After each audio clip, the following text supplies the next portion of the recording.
Thanks for tuning in for another video. The Cheetah Round and the Cheetah Pro are the newest smartwatches from Amazfit, and today I'm going to do a full review of the Cheetah Round. In this video, I'll go over the design, the features, give you a few tips along the way, and I'll discuss the differences between the Cheetah Round and the upgraded version, the Cheetah Pro. Then I'll beg you to subscribe, like, and share, and by that time you'll be sick of me, and I'll sign off. Thank you for my subscribers and my returning viewers. I really appreciate the support, and thanks for watching. So let's get right to the video and the review here. The Cheetah Round is made out of a fiber-reinforced polymer, including the bezel, which doesn't rotate, by the way. The strap is made out of liquid silicone, which I kind of like. It's really comfortable. There's a lot of holes on there, so you could adjust it to just the right fit that you want. If you don't like it, don't worry. It is a 22mm band. So any standard 22mm band will fit in here. You just pop the pins here, this comes out, and you put a new one in there. However, the yellow bars, I wasn't sure when I saw this online, but the yellow bars are part of the frame. They're not part of the band. So even if you take out the band and replace it, you're still going to get those yellow bars. So just make sure you like that. It comes in one size, which is a 1.39-inch display, and it comes in one design and one color. This is it. And you got a little microphone over here.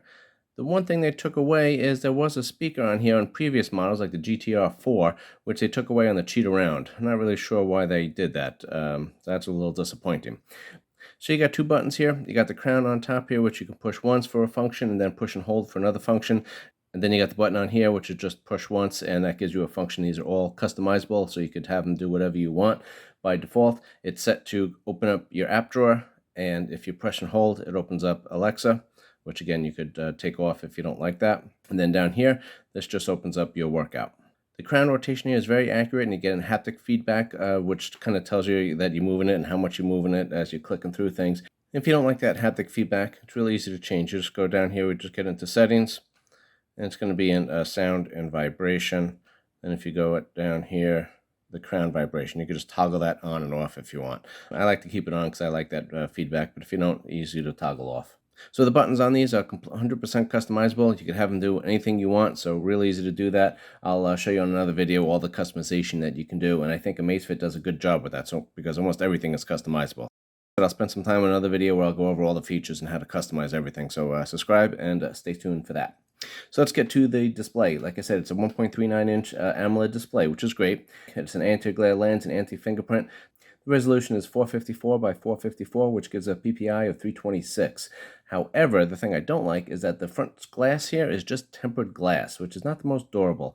Very easy to kind of shatter and very easy to scratch, even if you're not using it very hard. So if you do get this watch, I definitely recommend getting a screen protector on this.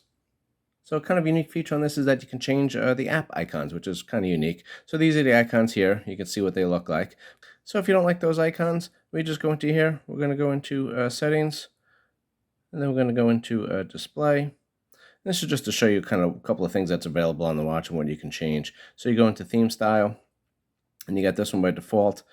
You got those settings, and then you got these. So a couple of different icon packages that you can change, which is kind of neat if you're getting tired of the watch, you know. So on the Cheetah Round, they did increase the brightness on here. So now they're claiming it's 1,000 nits. But I had no issues seeing it outside. And actually, I didn't have any issues with it, like the GTR 4, which is like the previous version of this. I had no issues seeing that outside. The screen is plenty bright. It also does have an always-on display, which a lot of people like. So you could also schedule it, which is good. So you could kind of maybe kind of minimize some of the battery usage on here. So if we just go into display, we got the always-on, right? You go here, and we got the enable status. So you can tap the smart option here, and what that does is give the AI of the watch the ability to turn it on and off as it needs to. So basically, it'll turn it off when you're sleeping. You could schedule it so you could have it go on specific times, or you could have it on all day or off. So that's a great thing that you could adjust it that much. And so I'll just go over some quick navigation on this thing. So if you swipe down, that's your control center, and you could fit a whole bunch of toggles on here, and all these could be arranged and changed as you want to. It has all the standard ones on there. You know, find my phone, flashlight, airplane mode, do not disturb. You got the battery life, you got a calendar, all those little things are on there, and you could toggle these on and off. And you can put which ones you want on and off depending on which ones you use, but you could obviously fit all of them on there within the two screens. Then if you swipe right over here, we're going to get the notifications. So if you swipe up, you get your shortcut cards. And now this is very customizable. Everything could be moved around or changed, deleted or added, whatever you want to do. I'll show you how to do that in another video. But basically, you got your weather. You could have your workout status, your calendar events, what's going on for next, your sleeping. You can see everything that's on there. So that gives you kind of a quick look of what's going on for the day and what you got going on for the week and your workout status and things like that.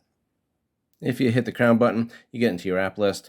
If you press and hold, you get into Alexa like I showed you. If you push down here, you get into your workouts. Then you can pick what you want. But again, all these are adjustable. And then if you click this, again, you go back to your home screen. So let's talk about some specs. I could not find the exact RAM that's on here or the chipset that's on here, probably because it's not all that impressive, but that's okay. I didn't notice any stutters or any performance issues at all while I've been using the watch, and I've been using it for several weeks now, so no issues with that. The IP rating actually is not listed, which is a little surprising, but the Amazfit website does say it is rated to 5 atmospheres and water resistant up to 50 meters, and it does say it's suitable for splashes, snow, showering, and swimming, so, have at it. So there's also space for music on here, which is kind of cool because a lot of watches don't let you do that. And it does say it has 2.3 gigabytes for the music. So Amazfit is known for having watches that have a long battery life, which is one of the kind of big selling points, I think. So the battery on this one is 440 milliamps, which doesn't sound overly impressive, but with the light software that it uses, it actually gives you a pretty good life. So how many days is that? Heavy use, Amazfit says is about 7 days. I think it was more like 4 days. I did like an hour of GPS workout a day, and the always on display and the heart rate monitoring, SpO2 monitoring, everything on there for every minute, and I could go through about 25% a day. Regular use, Amazfit says will last 14 days. For me, that was about 10 days, and that's with the always-on display off, about 2 to 3 hours of GPS workout during that time. The heart rate was set, I think, to a half an hour. So you could toggle some things on and off a little bit, but again, I got about 10 days on there, and that was very consistent. If you want to put it in battery saving mode, you can get 24 days. You could also put it in clock mode, which is kind of useless, but you do get 45 days if you do that.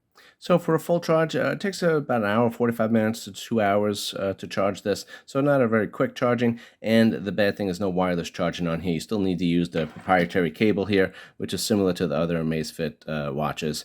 But then if you're going away, you're doing something, you always have to take this with you, which kind of stinks. A wireless charging option on the watch would have been a real nice feature. One nice thing though on here is it does have a battery manager feature, which was a little more robust than some of the other watches. But on this one, let's just go into settings here. And we'll scroll down here, we get into battery manager. We'll just click on that. Then it does say, how to prolong the battery life, and it gives you the options. So these are the big killers of the battery, and these are the things that you can change. And here we go with the screen on duration. It just gives you some stats of how much you used it and things like that. The only thing I don't like on other Amazfit products, you'd actually click on this and it would actually take you to the site where you could adjust it. So the active heart rate monitor, you don't just toggle it on and off. You could just click this and it will take you to the site where you could decide if you want it to be read, your heart rate to be read every minute, every 30 minutes, every 5 minutes, every 10 minutes, and you could adjust it. Now on this manager, it's basically just toggling it on and off. But you can still get an idea of exactly what is killing your battery. Go to that site, go to that setting, and change it as you need to. So the big selling point on this watch is it's designed for runners, and the big thing that they emphasize is the new GPS sensors, which is called the Max Track. Amazfit says that the GPS sensors track your run positioning with 99.5% accuracy as professional gold standard GPS locators. So again, that's kind of what they're emphasizing on this thing. Amazfit says that the new GPS antenna is able to pick up 100% of the satellite signals, whereas antennas on other smartwatches only picked up 50%. It does use actually 6 satellite positioning systems, so that's pretty robust. So the cool feature on this is that the GPS is actually adjustable, so you can make it more accurate if you want it and use more battery, or if you want to make it not quite as accurate and you can save some battery. So let me just show you how to do that. Let's just get into settings here, and then we're going to go into workout, and then we go into GPS settings. So now if you look here, we got accuracy, automation, which basically it decides kind of what it thinks you need, and then we got the power saving, and then you can customize it. So let me just show you for accuracy. Click on here. GPS is going to be dual band, all satellites, and accuracy first. If you go into the power saving, let's click on that. Single band, low power GPS, and speed first. So for me, honestly, it didn't make a difference what I put on here. The GPS was very accurate for me, and the battery life was about 6% an hour, no matter how I did this. And that I don't have a lot of tall buildings around me or trees to obstruct the GPS signal. You might have different results, but it's nice that you can actually customize this and see which works best for you. So let's look at the biosensor here. So in the back here, this kind of looks like an older one, honestly. The GTR 4 had one that was, they emphasized, and it, had a little more sensors on here, it looked like. So I contacted Amazfit, and they told me that, no, this is the newest biosensor, and it is more accurate than the GTR 4. They didn't tell me how accurate or how precise or anything like that, but they said this is the newest sensor, even it does look like kind of an older one. So I'll take their word for it. I had no issues with the accuracy of the sensor, and I feel like it did get improved from the previous versions. That might be a software issue or a hardware issue, I'm not sure. Okay, so a couple more things to talk about with sensors. There's no NFC on here, so you can't make any mobile payments. You can store your membership cards in here. So basically, you put your card in here, and it would show up a little, QR code there. Any place that you go frequently, they could just scan it off your watch. That wasn't all that helpful. I don't really use that, but it might be helpful for some people. It does have Wi-Fi, and it does have Bluetooth 5.3, which is the newest version right now. It also has auto dimming with the ambient light sensor on there. But for me, and happens with other Amazfit products, is the sensor is too aggressive. So basically, if you put it on, it makes the screen too dim depending on the surrounding light. And they do that to save battery, I'm sure, but I prefer it to be a little brighter. So what I usually have to do is just go off the auto sensor and just set my brightness, and I set it up pretty bright. But then when you go outside, sometimes it gets a little washed out, and then you got to change it. So it's a little frustrating. It does have a barometer and a geomagnetic sensor, which basically means it has a compass. It does have 24-hour monitor of the heart rate, SpO2, and stress levels if you want. And it can also detect your breathing rate. It does have high and low heart rate detection. It does have a low SpO2 warning. If it detects that your stress levels are high, it will give you a notification and give you some breathing exercises to try to help calm you down a little bit. If there is a significant altitude change, it does prompt you to do an SpO2 check, which is kind of a new feature on this watch. They do have a one-tap feature on here, so instead of doing a manual heart rate and SpO2 measurement and stress measurement all separately, you just tap this one app, and 4 to 5 seconds you will get all of the information. One-tap measurement. Just click on here. So if you just tap this, it's going to measure your heart rate, your stress, your SpO2, and your breathing rate all at the same time. So the Cheetah Round, of course, does the sleep tracking, and it does track light, deep, REM, and awake times. It also tracks naps greater than 20 minutes. I wore this for weeks, and I compared, actually I wore the Samsung watch on one arm and this one on the other, and compared that for weeks. And the information was very consistent. This wake-up times, the go-to-bed times was very consistent on the Amazfit. The only thing that did happen is it did have me kind of consistently waking up 2 or 3 times a night, but just for like a minute. So I'm not really sure where that came from. But other than that, everything appeared very accurate. So the watch comes with the button feature toggled on. And basically what that means is that you can control all the watch features, or almost all the watch features, with just hitting the buttons. And you don't need to swipe the screen at all or tap the screen. And that's basically if you were running and you're all sweaty, maybe the screen wouldn't register your swipes as well. Also, if you're wearing gloves, you could put it on this feature. I tried to use it and I just couldn't get used to it. I didn't like it. But basically, if you have the button feature on, so basically instead of swiping up, you could just rotate the crown to get your shortcuts there. And if you want to get your command center toggles, you just swipe down like this and that pops up. If you want to get your notifications, you still got to swipe. But then also if you hit the button here, this will activate your apps. Then you scroll through, and then basically the crown acts as a confirmation. So if you're on that, and then we hit this, and then it goes into your workouts. Then the only way to get back is just hitting the back button. I didn't really like that button feature. I like to interact with the screen. So if you just swipe up here, we'll get into settings. And then we're going to go into preferences, and then button mode, and we're just going to toggle that off. So the Cheetah Round also has offline maps, and you can import routes, which is great. So let me show you how to do that. You have to get into the Zepp app, which looks like that. Click on here. We got to get into profile, get into our Cheetah Round watch here. So if you click on map management, it'll automatically download your local maps. If you want, you could send that to the device. Or if you click up here, you could just type in the region that you want it to download, and it will do that for you. Then if you want to download a route, we have to get into here. This is again in the profile portion of the app. We just go into my route.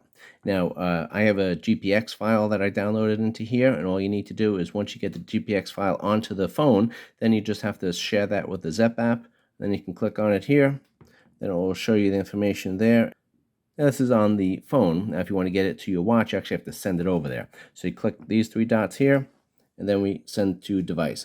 So once you send it to the device, then we go into a workout here. When we go there, we're just going to go swipe up so I could show you what's going on here. And we're going to go into navigation, then my route. and then that's the route that I just had that was sent to me. And that will be on your watch, and then it will track you back even if you don't have a signal on there. The other thing great about this watch is that you could download music on here, as I said before, and then you can pair your buds to the watch, and then you can also control the music with your watch. So basically and then you have your GPS on here, which is built in, so you don't need your phone. You could just use your watch and it will track your entire workout, but you won't get any notifications. That's the only bad thing. And there's no LTE version of this watch. So Amazfit is marketing this watch to runners, and the big feature that it's marketing is the Zepp AI Coach. This is available on other Amazfit devices, but on the Cheetah, it gets a couple of extra new features that are kind of specifically designed for runners. So it can create a personalized running plan tailored to you and your goals. Then the plans are generated based on your current running level, the date of the race, and the distance that you plan on running. And it will adjust the training schedule week to week based on your performance. I have not used the AI running coach for specific goals, but I used the AI coach a lot, and it actually is very good to help motivate you. The general AI coach is available on other Amazfit watches, but it will kind of make a plan for you, and it will encourage you to work out on training days and give you rest days. So then the AI coach will actually recommend more intense workouts as you improve, or reduce the intensity if you're not keeping up with it. I feel like it's motivating because it gives you something that you just need to do. You don't have to do a specific exercise or activity. You just need to get your heart rate up to a certain zone for a certain period of time. You can track your VO2 max, your training load, your training effect, and your recovery time on this. So the Cheetah Round uses the Zepp app, and that's a fairly basic app, but it does have some good features in there, and it does, like I said, have a lot of customization, I think. But there is no third-party apps, and there's a very limited app selection of what it has.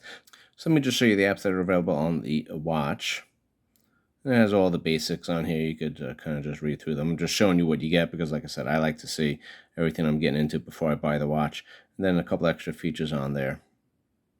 So it also does have a feature on there, which is the morning update.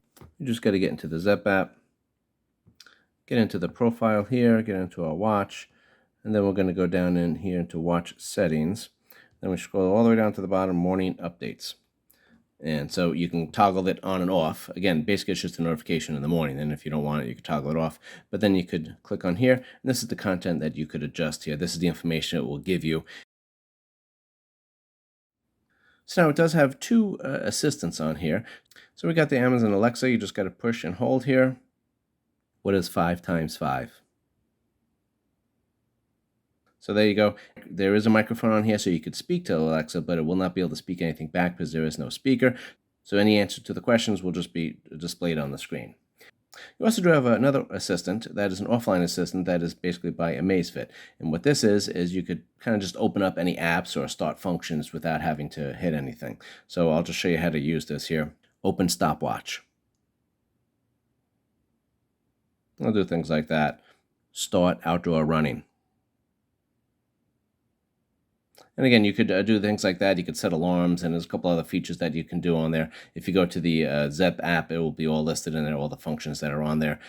You can have the Amazfit voice assistant listen all the time, which uses up more battery, or you could set it so that it just turns on, 5 seconds after the screen turns on. So the Cheetah Round has 156 sport modes. So if you just click here to activate it, this is a list here. Then if you go into more workouts, then you have some more to pick from there. And you could adjust it so that the workouts that you use most are right on the top here, so you don't have to scroll through all of them. And the Cheetah Round does auto-detect some sport modes, but it only does it for 8. And they are treadmill, outdoor running, elliptical, outdoor cycling, walking, indoor walking, rowing machine, and pool swimming.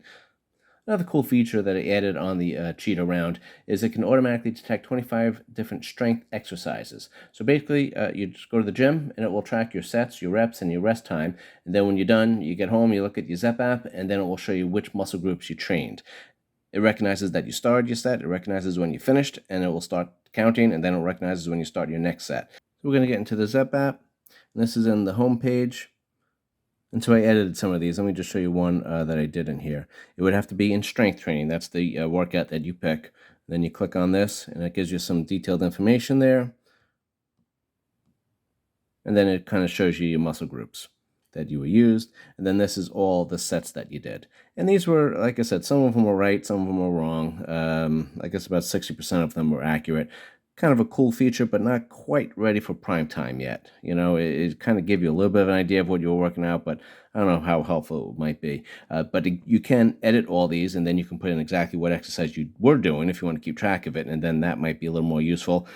But then you're physically editing a lot of things, and it's not quite so automatic. So I don't know how helpful that might be. But if you're the kind of person that writes everything down when you're in the gym, then this has maybe 50, 60, 70% of it kind of right, and then you just need to edit the rest of it. So maybe it would be helpful for you. So another great feature on this is that you can change all the data that you see when you're working out, and this will be for each individual exercise. So we go to outdoor running, you can specify just for this. We scroll up, we're going to go to more, and then we go to the data page. So now this is what you got here, and then you can scroll through here. You can add a page if you want. You could add different things that you might want to be on there.